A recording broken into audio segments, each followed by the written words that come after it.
Ya, Amin. shalom Bapak Ibu yang dikasihi Tuhan. Shalom.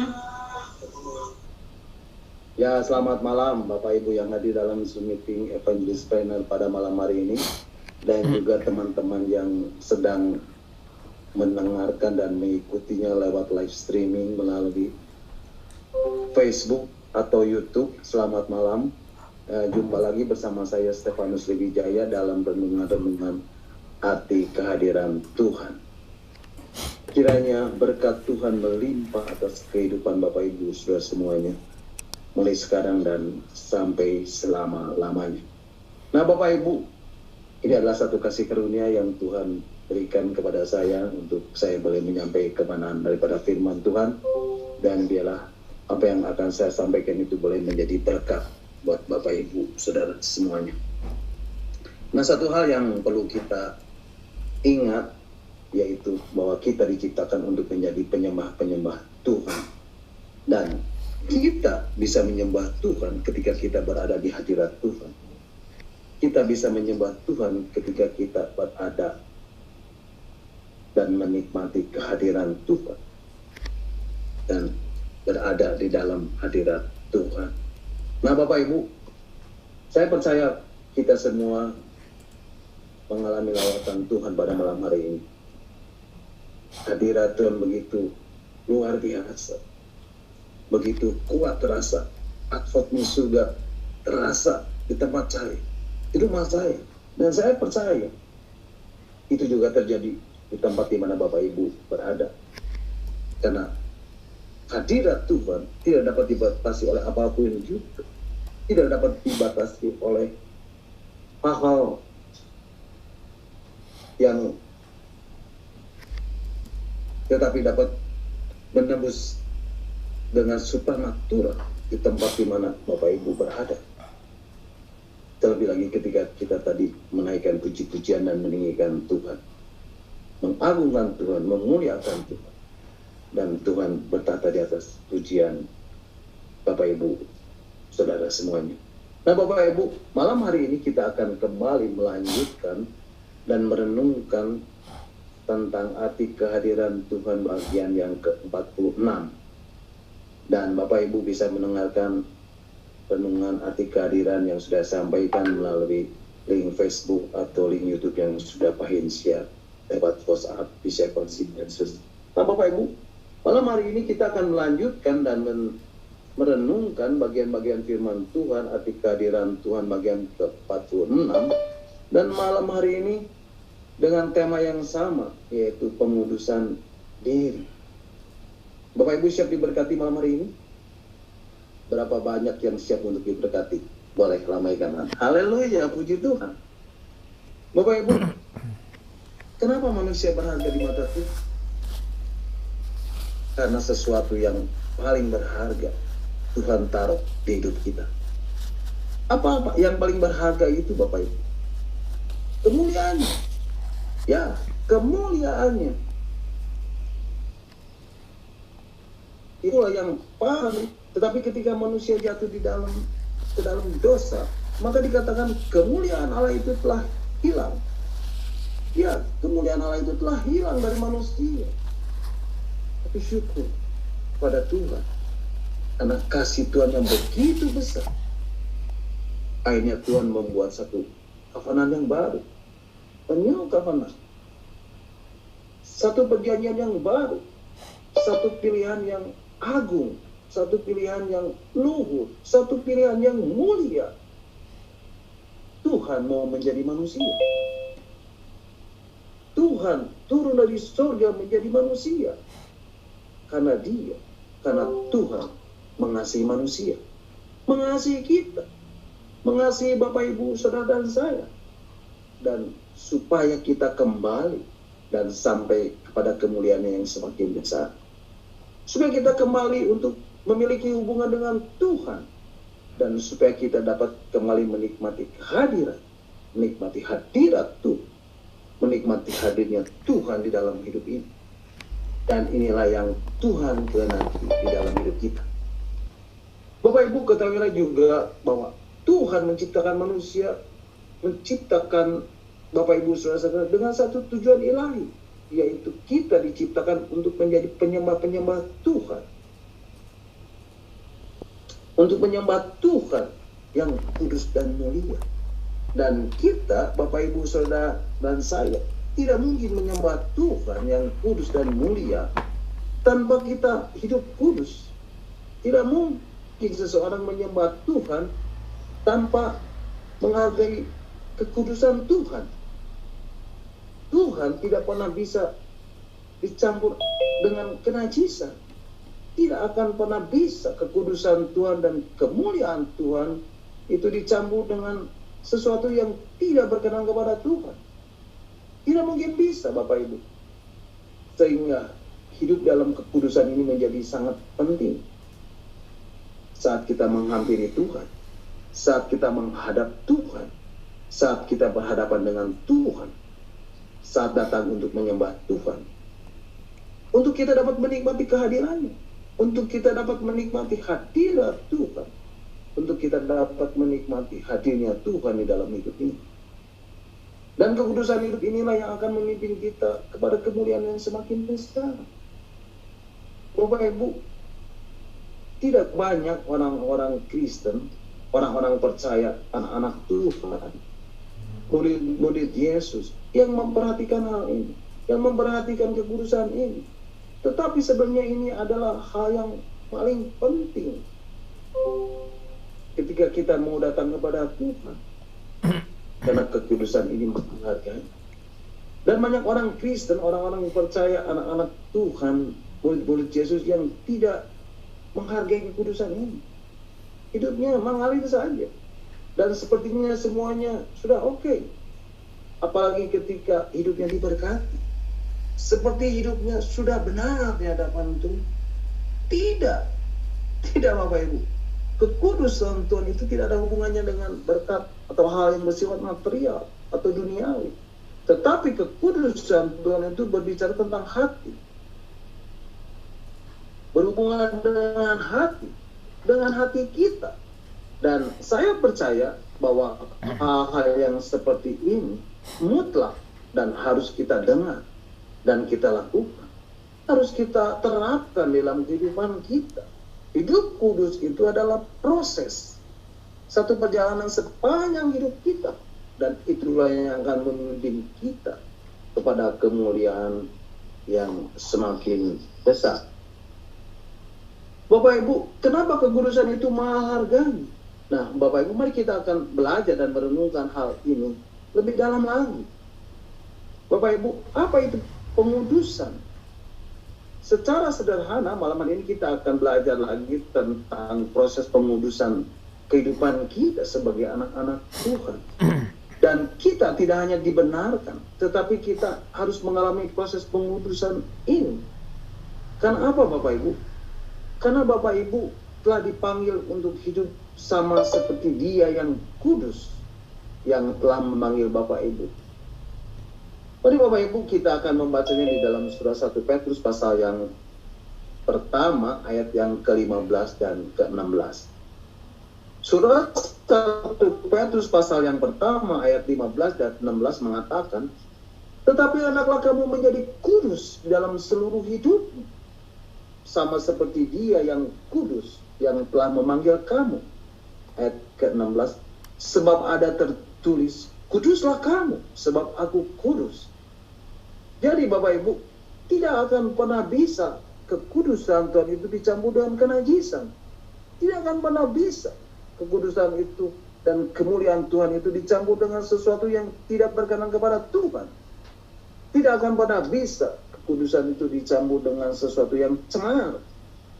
Tidak akan pernah bisa kekudusan itu dicampur dengan sesuatu yang tidak kudus. Tidak mungkin bisa, Bapak Ibu. Sehingga hidup di dalam kekudusan itu penting. Pengudusan itu sangat penting dan menjadi penting. Bapak Ibu, kalau berbicara tentang pengudusan ini tidak terlepas dari fase keselamatan. Dan kalau kita berbicara tentang keselamatan, ada 3 fase di dalam keselamatan. Yang pertama, kita dibenarkan.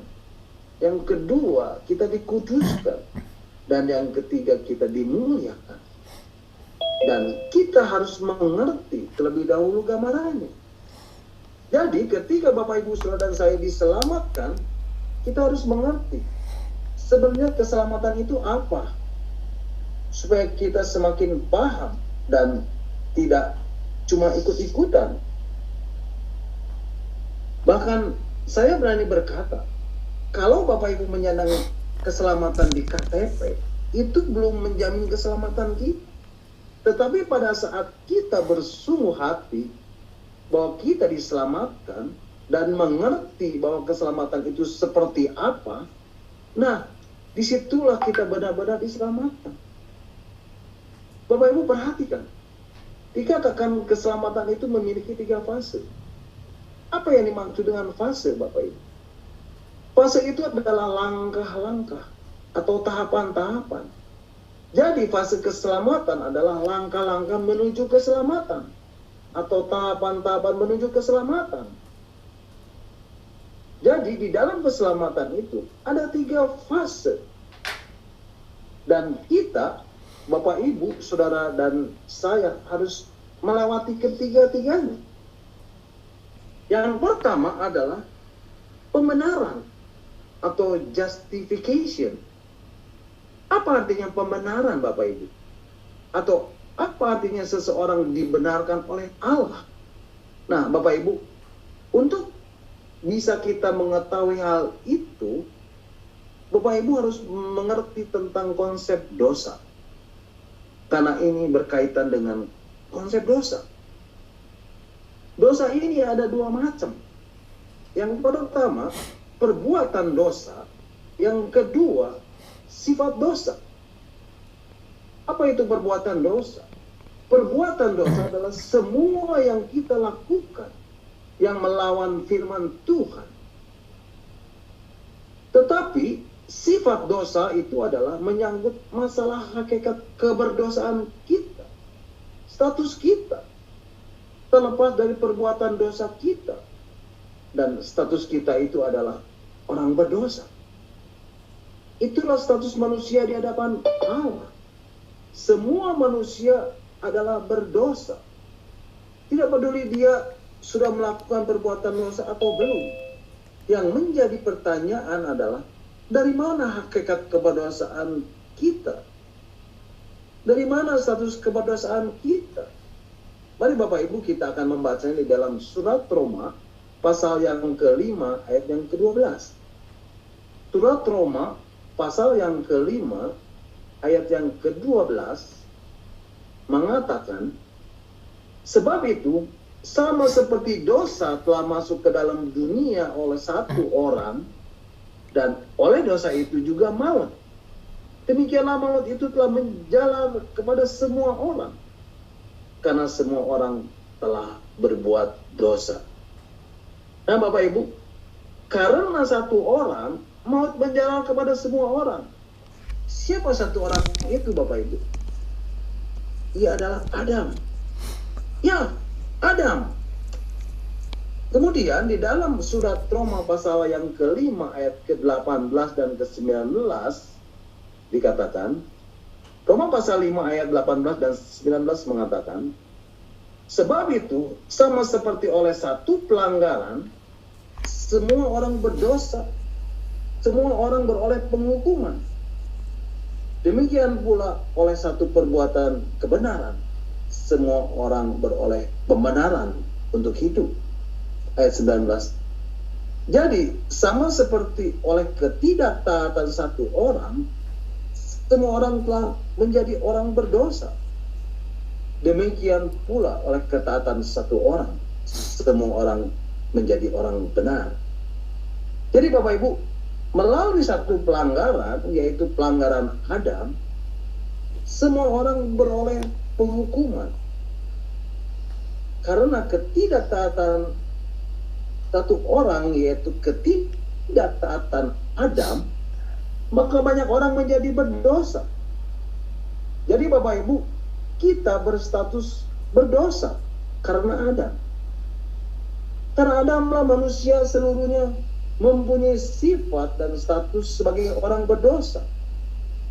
Pertanyaannya, Mengapa? Karena Adam kita jadi turut berdosa. Mengapa pelanggaran Adam diperhitungkan kepada kita? Karena kita semua adalah keturunan Adam. Karena Adam hakikatnya sudah menjadi orang berdosa, maka keturunannya otomatis jadi orang berdosa. Itu sebabnya Adam orang berdosa, maka anaknya, keturunannya juga berdosa.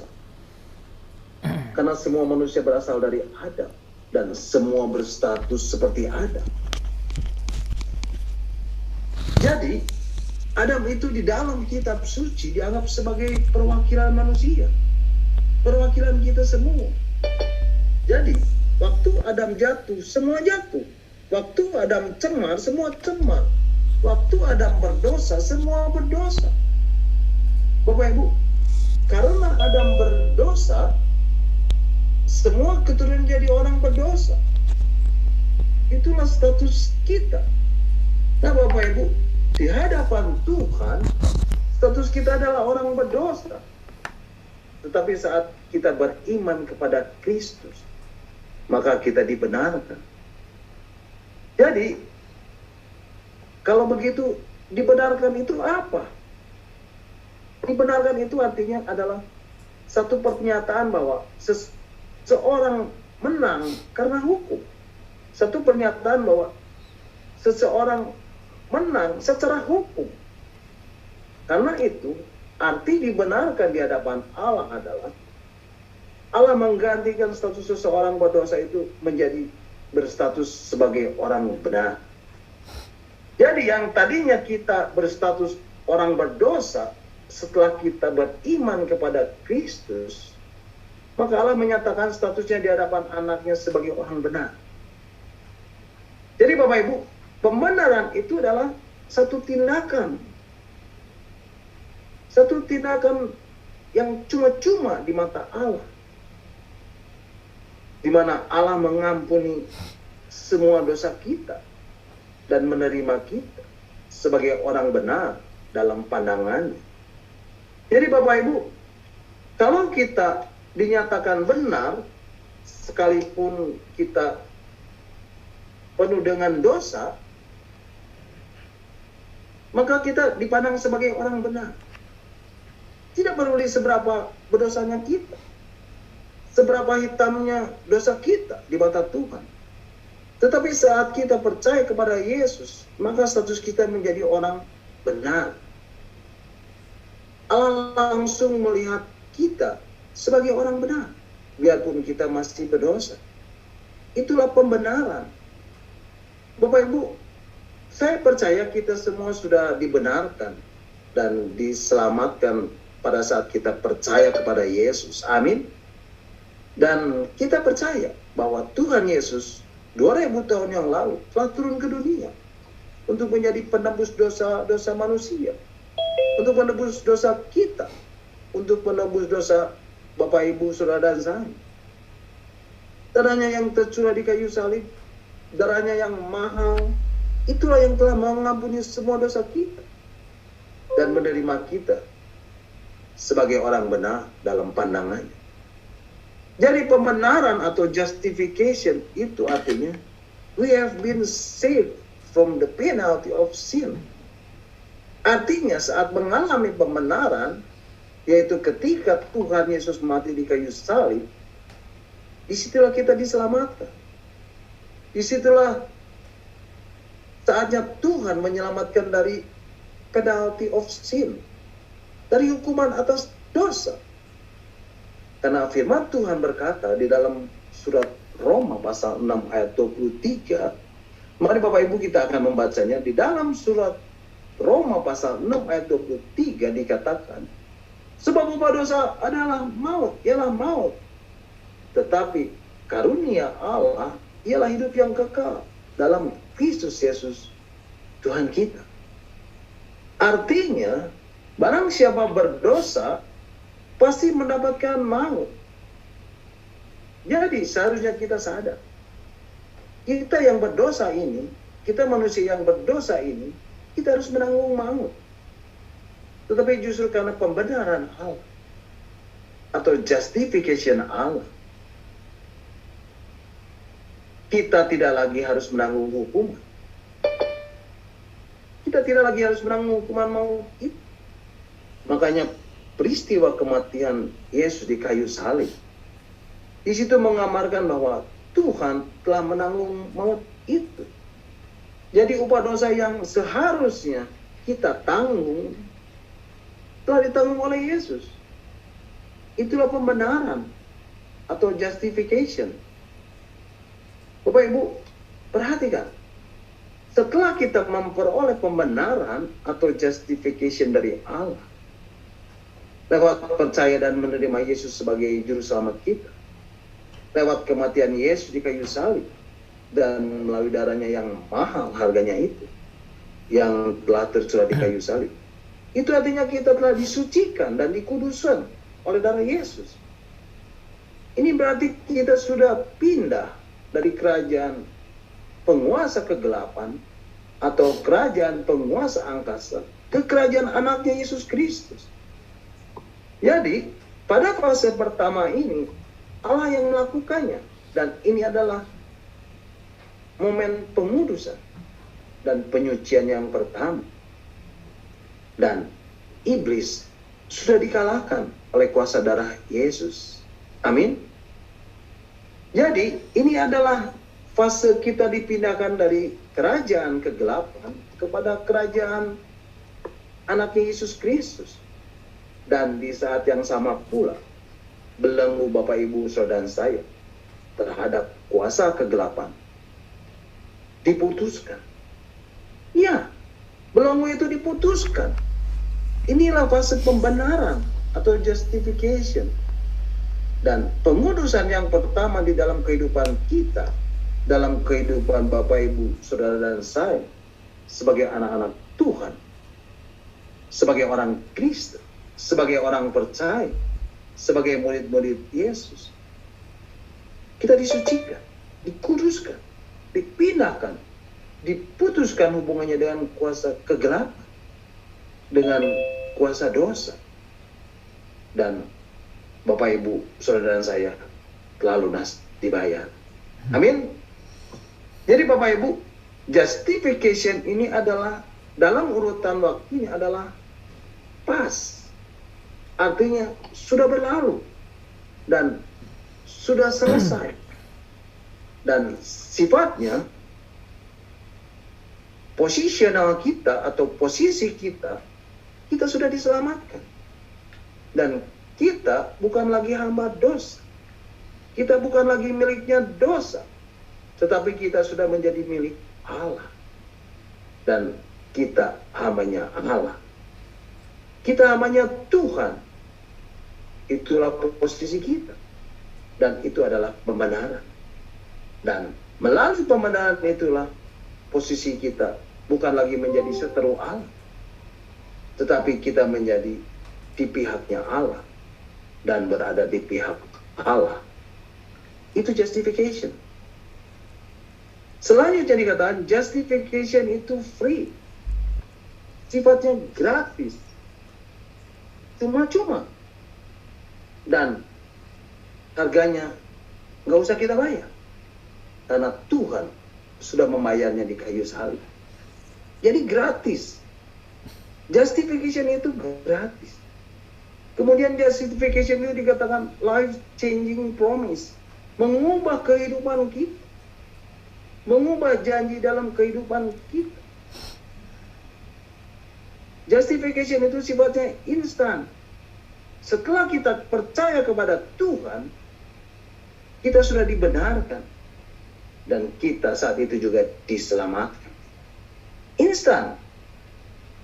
Kemudian justification itu my faith. Artinya dengan percaya, dengan iman, maka kita dibenarkan. Justification is not as result of work. Bukan hasil usaha kita. Pembenaran itu bukan hasil usaha, tetapi Allah yang melakukannya. Justification is our position in Christ. Posisi kita di dalam Kristus. Justification itu what God has done to me. Apa yang Tuhan sudah lakukan buat saya. Justification itu berbicara tentang God commitment to me. Janji Tuhan, komitmen Tuhan untuk saudara dan saya. Janji Tuhan, kita diselamatkan. Kita ditebus oleh darah Yesus. Justification itu believe in God. Command. Dengan percaya janji Tuhan dan percaya kepada ketetapan Tuhan. Itulah pembenaran. Justification adalah fakta bahwa kita sudah diselamatkan.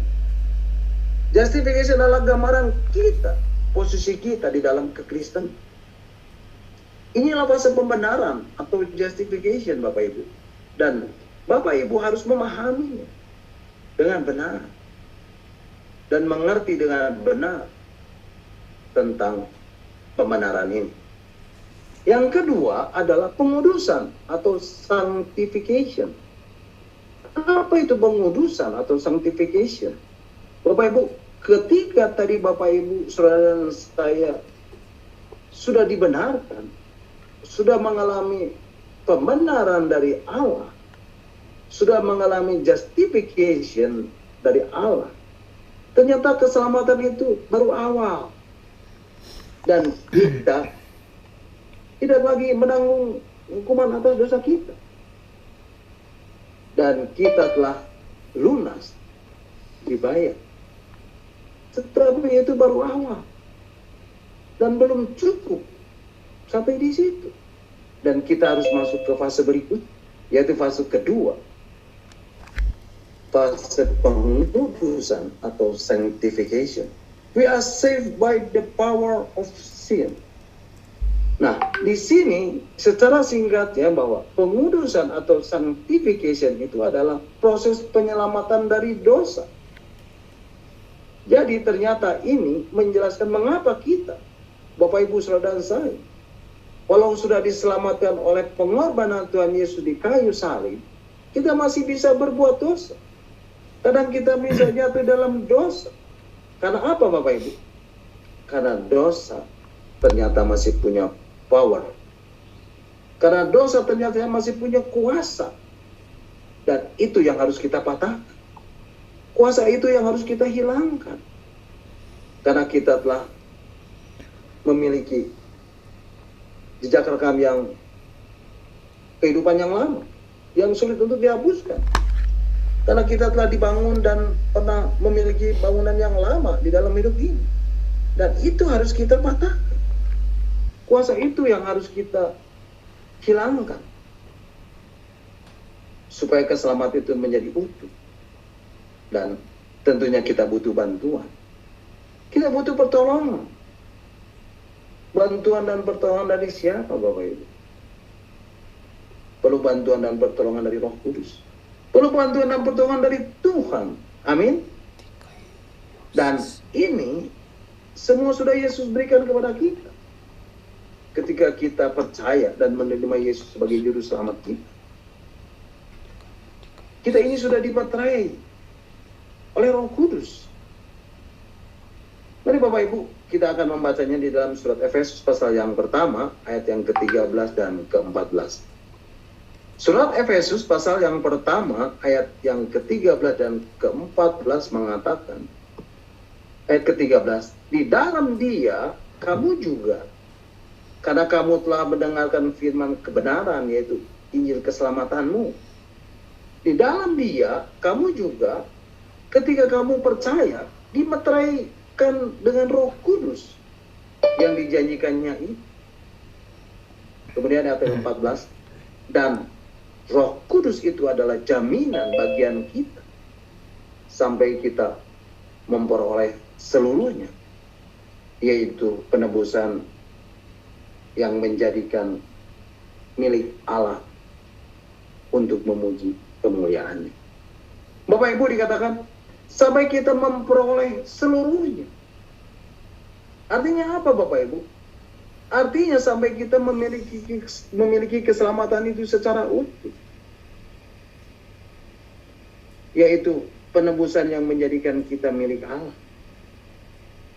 Jadi setelah kita memperoleh pembenaran atau justification dari Allah, lewat percaya dan menerima Yesus sebagai juru selamat, lewat kematian Yesus di kayu salib, dan yang mahal harganya itu, yang tercurah di kayu salib, itu artinya kita sudah disucikan dan dikuduskan oleh darah Yesus. Bapak Ibu, inilah yang membuat kekudusan itu mahal harganya. Kita disucikan dan dikuduskan oleh darah Yesus yang mahal harganya. Dan ini berarti kita sudah dipindah dari kerajaan kegelapan atau kerajaan penguasa angkasa ke kerajaan anaknya Yesus Kristus. Jadi pada fase pertama ini Allah yang melakukannya. Dan inilah momen pengudusan atau penyucian yang pertama. Dan iblis sudah dikalahkan oleh kuasa darah Yesus. Jadi inilah fase kita dipindahkan dari kerajaan kegelapan kepada kerajaan anaknya Yesus Kristus. Dan di saat yang sama pula, belenggu Bapak Ibu saudara saya terhadap kuasa kegelapan diputuskan. Ya, belenggunya diputuskan. Inilah fase pembenaran atau justification. Dan inilah momen penyucian dan pengudusan di dalam roh. Dan yang pertama di dalam kehidupan kita. Dalam kehidupan Bapak Ibu, saudara dan saya, sebagai anak-anak Tuhan, sebagai orang Kristen, sebagai orang percaya, dan sebagai murid Yesus.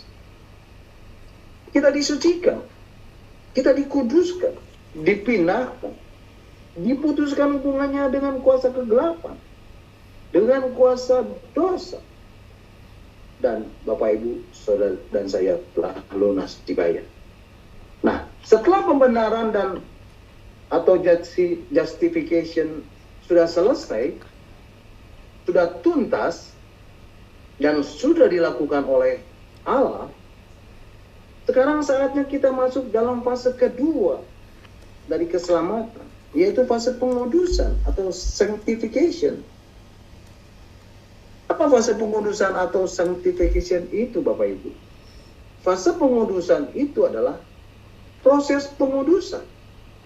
Dan ini adalah proses setiap hari, sepanjang hidup kita.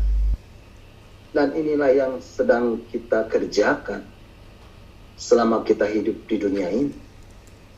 Bapak Ibu, fase keselamatan ini, inilah yang harus kita kerjakan. Yaitu apa Bapak Ibu? Yaitu kita harus menguduskan diri kita, menguduskan jiwa kita, menguduskan diri kita dari pikiran, dari perasaan dan kehendak kita, yaitu dengan bantuan dari Roh Kudus, dengan pertolongan dari Roh Kudus. Tetapi Bapak Ibu, hati-hati. Ada banyak orang Kristen, orang-orang percaya, anak-anak Tuhan, murid-murid Yesus yang menjadikan keselamatan ini cukup dengan hanya menerima Yesus sebagai juru selamat. Dan sebenarnya dia menganggap bahwa ini sudah beres karena semuanya sudah ditebus oleh Yesus di atas kayu salib, sehingga tidak lagi perlu melakukan fase keselamatan yang kedua, yaitu pengudusan. Tidak lagi melakukan proses pengudusan ini selama hidup di dunia. Padahal kehidupan yang kudus itu seharusnya menjadi harga mati, mutlak, absolut, dan tidak ada lagi toleransi. Mengapa hal ini jarang diperkarakan di dalam hidup ini? Padahal inilah sesuatu yang sangat penting. Karena tidak orang yang dapat datang kepada Allah, yang dapat melihat Allah tanpa kekudusan. Sebab Allah itu kudus. Tetapi Bapak Ibu, yang sebenarnya yang harus kita mengerti, yang harus kita pahami, dan yang harus kita lakukan adalah bahwa kesucian dan kekudusan itu adalah suatu proses. Ya, nah, proses hidup. Dan ini yang menjadi masalahnya. Kalau kita hidup dengan pengertian yang salah tentang keselamatan ini, dan hidup dengan dimensi perspektif yang tidak tepat tentang keselamatan ini, maka kita akan hidup dalam satu keadaan kita tidak melihat lagi kekudusan itu menjadi hal penting. Tetapi yang seharusnya adalah, atau syarat utama masuk ke tahta hadirat Tuhan adalah, karena Allah itu kudus, maka kita harus hidup kudus. Dan ini menjadi hal yang penting, Bapak Ibu. Ketika kita memiliki pola pikir yang berbeda tentang keselamatan, dan seolah-olah semuanya sudah selesai, karena kita sudah ditebus, sehingga kita tidak perlu melakukan apa-apa, dan kita tidak perlu lagi mengambil bagian di dalam keselamatan ini. Hati-hati, Bapak Ibu. Ini adalah ajaran yang salah, yang menjadikan orang-orang Kristen, orang-orang percaya, anak-anak Tuhan, murid-murid Yesus, tidak melakukan apa-apa, dan tidak mengerjakan keselamatan itu dengan takut dan gentar. Dan kehidupan yang seperti inilah yang membuat orang-orang Kristen, orang-orang percaya, anak-anak Tuhan, murid-murid Yesus, tidak bertumbuh di dalam iman pengenalannya tentang Allah, dan hidupnya hanya sebagai bayi rohani. Jadi Bapak Ibu, tidak cukup hanya dengan diselamatkan dan dibenarkan, menerima pembenaran atau justification tidak cukup. Tetapi ternyata keselamatan itu memiliki 3 aspek. Tidak cukup hanya kita dapat dibebaskan dari hukuman dosa. Tidak cukup kita harus dibebaskan dari kuasa dosa. Tapi kita harus melakukan proses pengudusan setiap hari, sepanjang hidup ini. Jadi Bapak Ibu, inilah konsepnya, yaitu pengudusan atau sanctification. Ini berbicara tentang saat ini, dan ini yang sedang kita kerjakan. Dan sifatnya apa Bapak Ibu? Sifatnya progresif. Artinya apa Bapak Ibu? Artinya terus bertambah, dan terus bertambah. Progresif. Prosesnya berjalan bukan secara lurus begitu saja, tetapi progresif dan terus bertambah, dan kita semakin hari semakin dikuduskan and becoming like Christ. Jadi fokusnya pengudusan ini adalah menjadi serupa dengan Kristus, dan itulah yang harus dan kita kerjakan setiap hari. Seperti firman Tuhan mengatakan di dalam 2 Korintus pasal yang ketiga ayat ke-18. Mari Bapak Ibu, kita akan lihat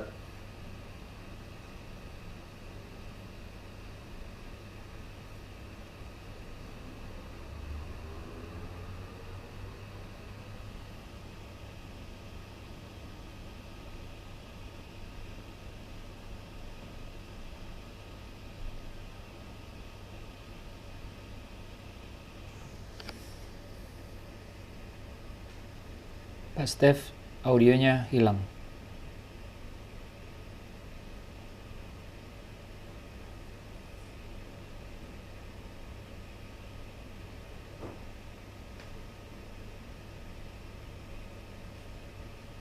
Pak, audionya hilang. Oke. ya. Oke. Ya, saya ulangi. Jadi fokusnya pengudusan ini adalah menjadi serupa dengan Kristus, dan itulah yang harus dan yang sedang kita kerjakan setiap hari. Seperti firman Tuhan mengatakan di dalam 2 Korintus pasal 3 ayat 18b. 2 Korintus 3 ayat 18b mengatakan, dan karena kemuliaan itu datangnya dari Tuhan yang adalah roh, maka kita diubah menjadi serupa dengan gambarnya dalam kemuliaan yang semakin besar. Bapak Ibu, inilah yang harus kita kerjakan setiap hari. Itulah yang harus kita perjuangkan setiap hari.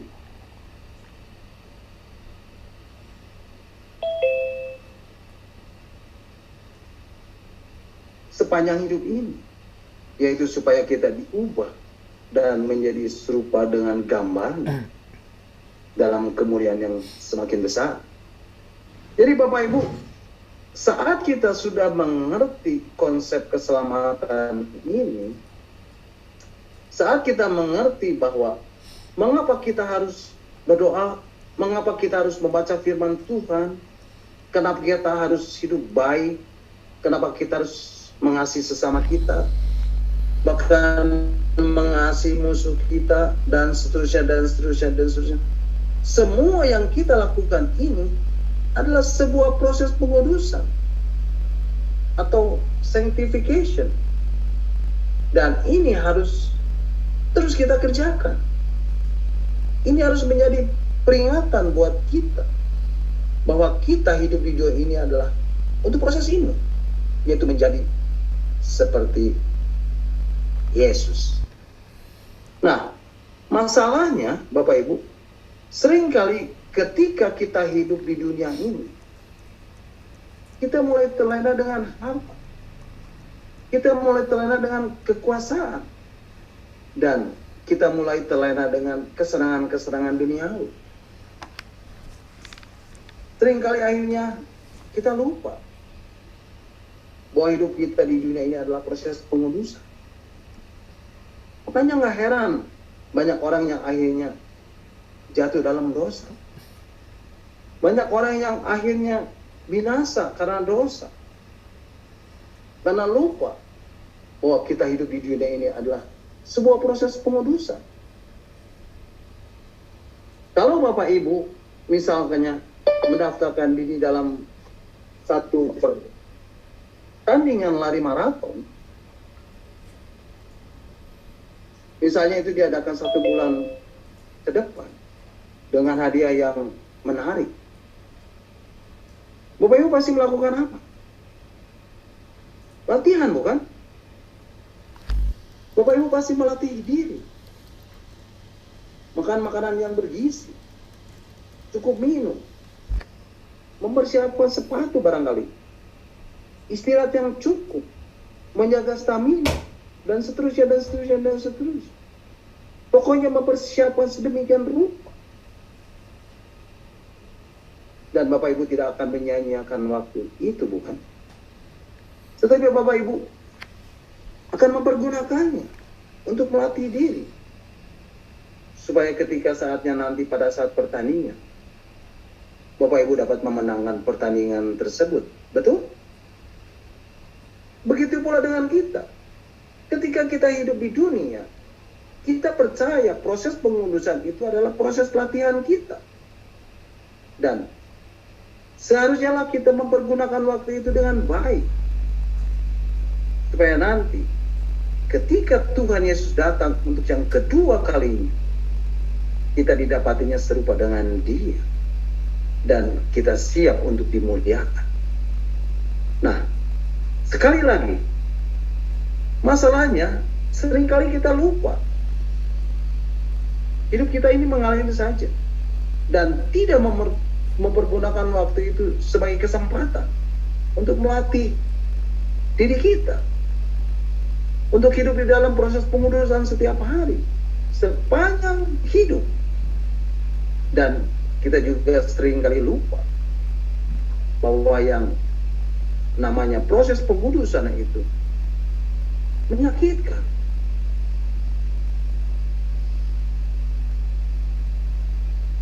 Seperti tadi saya sudah ibaratkan, ketika kita mengikuti lomba lari maraton, apakah lomba lari itu enak? Tentu tidak. Dalam latihan itu ada harga yang harus dibayar. Harus bangun pagi hari, harus sudah pelatih lari capek. Enaknya apa Bapak Ibu? Bangun pagi, ngopi, dengar musik, dan seterusnya. Bapak Ibu, kita harus tinggalkan itu semua dan kita harus berlatih. Dia dengan proses pemutusan. Hanya apa Bapak Ibu? Kita harus ingat, selama di dunia ini, kita harus siap menderita. Di dalam proses pemutusan itu ada harga yang harus dibayar. Apa itu Bapak Ibu? Menyangkal diri dan memikul salib. Bapak Ibu, apa menyangkal diri itu?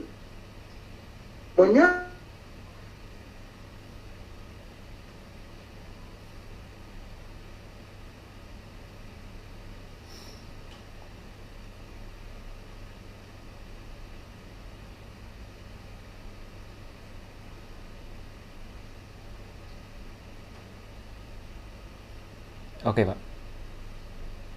Oke, Bapak Ibu, apa itu menyangkal diri? Menyangkal diri adalah sesuatu yang berhubungan dengan ego kita. Sesuatu yang berhubungan dengan kehendak kita. Inilah menyangkal diri Bapak Ibu. Dan semua itu harus kita buat. Kemudian dikatakan memikul salib. Memikul salib adalah sesuatu hal yang tidak alami. Dan bukan karena Anda, tetapi karena nama Kristus. Itulah memikul salib. Nah, mari kita baca di dalam surat 1 Korintus pasal yang keempat, ayat yang ke-9 sampai 13. Ini perkataan Rasul Paulus kepada jemaat Korintus. Bapak Ibu, yang keempat ayat 9 sampai ke-13 mengatakan, ayat yang ke-9, sebab menurut pendapatku Allah memberikan kepada kamu para rasul tempat yang paling rendah, sama seperti orang yang telah dijatuhi hukuman mati, sebab kami telah menjadi tontonan bagi dunia, bagi malaikat-malaikat, dan bagi manusia. Ayat yang ke-10, kami bodoh oleh karena Kristus, tetapi kamu arif dalam Kristus. Kami lemah, tetapi kamu kuat. Kamu mulia, tetapi kami hina. Ayat 11, sampai pada saat ini kami lapar, haus, banyak, dipupuk, untuk mengembara. Ayat 13, ayat 12, kami melakukan pekerjaan tangan yang berat. Kalau kami dimaki, kami memberkati. Kalau kami dianiaya, kami sabar. Ayat 13, kalau kami difitnah, kami tetap menjawab dengan ramah. Kami telah menjadi sama dengan sampah dunia, sama dengan kotoran dari segala sampai ke hati. Jadi dari ayat ini kita menyadari ini adalah satu kenyataan yang harus kita terima, bahwa kalau di dunia menjahati kita, orang-orang dunia berbuat jahat kepada kita, kita harus tetap mengasihi seperti yang telah diajarkan Tuhan. Kita harus lemah lembut dan rendah hati. Jadi Bapak Ibu, ini adalah suatu berita buruk atau berita baik, bahwa kita harus menderita di dunia ini. Mungkin bagi orang yang tidak percaya, bagi orang yang tidak mengenal kasih Tuhan, ini adalah berita buruk. Karena hidup ini cuma satu kali. Jadi kenapa kita harus menderita? Bapak Ibu, orang-orang yang seperti ini akhirnya mereka mempergunakan hidupnya untuk bersenang-senang dan mencari kebahagiaan serta kenikmatan-kenikmatan yang dunia sediakan. Tetapi kita adalah orang-orang yang dipanggil. Kita percaya dan kita diselamatkan. Maka sama seperti Saul Paulus, kita adalah hamba Kristus. Kita mengikut Kristus dan kita percaya bahwa inilah salib Kristus yang harus kita pikul. Dan kita siap kalaupun kita harus menderita. Amin Bapak Ibu. Bapak Ibu, ini bukan firman Tuhan yang enak didengar oleh telinga. Tetapi kebenaran firman Tuhan ini harus tetap disampaikan. Dan kita percaya ini adalah proses pengudusan. Seperti sebuah bencana.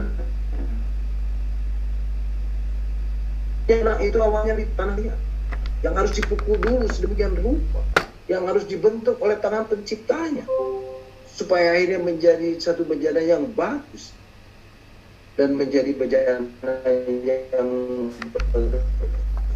berfungsi dengan baik. Begitu dengan kita. Betul, saat dibentuk itu nggak enak. Ada sakit yang harus kita alami. Tapi itu adalah satu proses supaya nanti kita menuju kepada kemuliaannya yang kekal. Jadi adalah sebuah berita baik buat kita. Amin. Bapak Ibu, di dalam surah 1 Korintus pasal yang pertama ayat 18 sebagai ayat yang terakhir, firman Tuhan dengan tegas mengatakan, 1 Korintus pasal yang pertama ayat 18, sebab pemberitaan tentang salib memang adalah kebodohan bagi mereka yang akan binasa. Tetapi bagi kita yang diselamatkan, pemberitaan itu adalah kekuatan Allah. Sebab pemberitaan tentang salib memang kebodohan bagi mereka yang akan binasa. Bapak Ibu, seperti yang sudah saya katakan tadi, bagi dunia yang tidak mengerti keselamatan ini adalah sebuah kebodohan. Kenapa kau hidup hanya satu kali, malah kita menderita? Tapi bagi kita apa Bapak Ibu? Tetapi bagi kita yang sudah diselamatkan, pemberitaan itu adalah kekuatan Allah. Pemberitaan salib adalah kekuatan Allah. Amin. Inilah proses pengudusan atau sanctification. Inilah proses yang harus kita kerjakan. Ada harga yang harus kita bayar. Dan ada kemuliaan Tuhan yang Tuhan sediakan buat Bapak Ibu, Saudara dan saya. Amin. Bapak Ibu, sampai di sini dulu renungan kita malam hari ini. Dan saya percaya setiap firman Tuhan, setiap kebenaran firman Tuhan yang sudah saya sampaikan, itu akan mengubah hidup Bapak Ibu Saudara dan saya. Karena dia adalah firman yang hidup. Dia adalah firman yang kuat. Dia adalah firman yang menembus setiap dimensi. Apapun juga. Sekalipun, apapun, bagaimanapun, walaupun, bagaimanapun hidup Bapak Ibu Saudara dan saya.